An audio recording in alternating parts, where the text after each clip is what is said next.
Sud Radio, comment va la planète? Avec Mathilde Gola, journaliste chez Novetic. Bonjour Mathilde. Bonjour Laurence. Alors ce matin, grande question, on va parler de sobriété énergétique.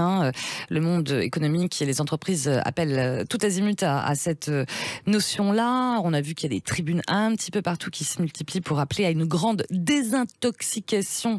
C'est l'expression des énergies fossiles.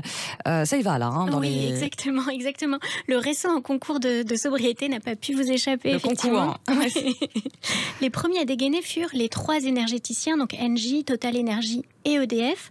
Les trois entreprises dominantes en France sur l'électricité, le gaz et le pétrole incitent tous les Français à consommer moins d'énergie. Plus que jamais, la meilleure énergie reste celle que nous ne consommons pas, disent-ils.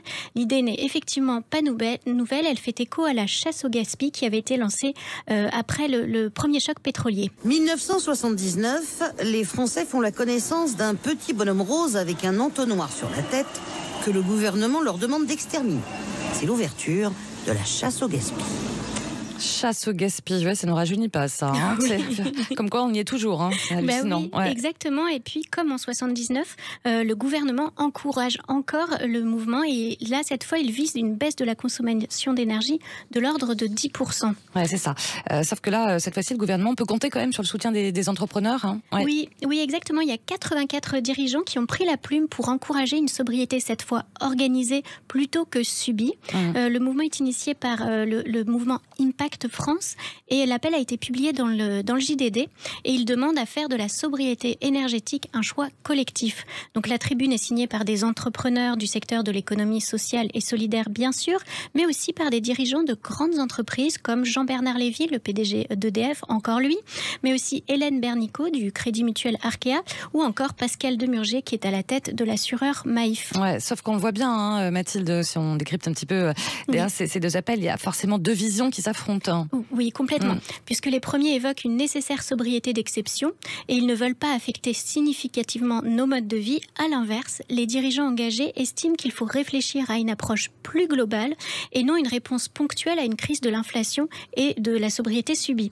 Pour eux, c'est précisément nos modes de vie qu'il va falloir changer en profondeur. Cela rappelle d'ailleurs les deux mondes qui avaient été mis en opposition par Emmanuel Macron il y a 2 ans. J'entends beaucoup de voix qui s'élèvent pour nous expliquer qu'il faudrait relever la complexité des problèmes contemporains en revenant à la lampe à huile. Je ne crois pas au modèle Amish. Et je ne crois pas que le modèle Amish permette de régler les défis de l'écologie contemporaine. Ouais, cette déclaration, honnêtement, c'était pas la meilleure. Et d'ailleurs, elle a bien fait réagir. Oui, voilà, ça. exactement. Un peu caricatural. Complètement d'ailleurs.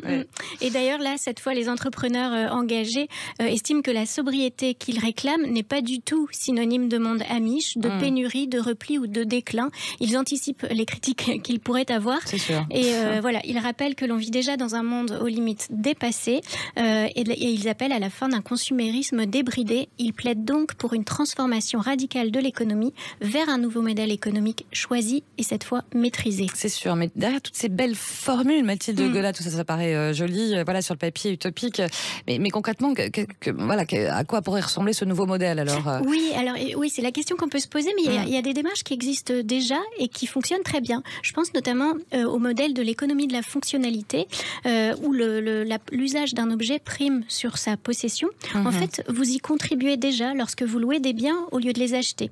En fait, ceci incite les entreprises à fabriquer des biens plus durables et plus réparables pour qu'ils soient loués plus longtemps et que donc le modèle soit plus rentable.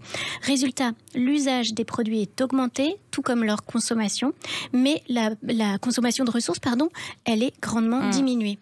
Et ça marche très bien parce qu'il y a des petites entreprises bien sûr qui le font, mais le roi des produits de sport comme Decathlon s'y sont mis aussi avec l'allocation de matériel, de tout type de matériel, mais aussi des tentes par exemple, et ça fonctionne très très bien.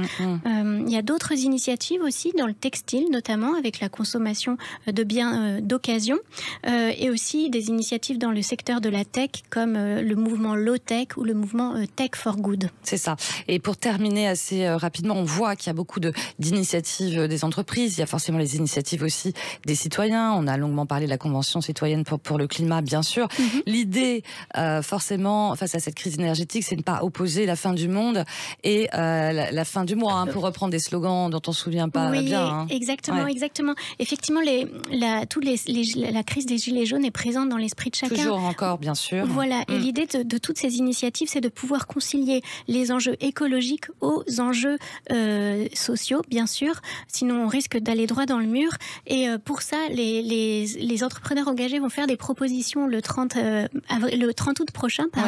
Et tout comme l'initiative de la Convention des entreprises pour le climat, qui donne aussi rendez-vous à la rentrée prochaine, où ils feront des propositions de loi. Et espérons que cette fois-ci, les propositions seront peut-être entendues et ne resteront pas sur un bout de papier. Exactement, voilà. En tout cas, la rentrée promet d'être fertile en propositions tout au moins. C'est ça, entre autres, en tout cas. Comment va la planète avec Mathilde Gola de chez Novetic, à réécouter bien sûr en podcast sur sudradio.fr. Merci beaucoup. Merci Mathilde. à vous. Merci.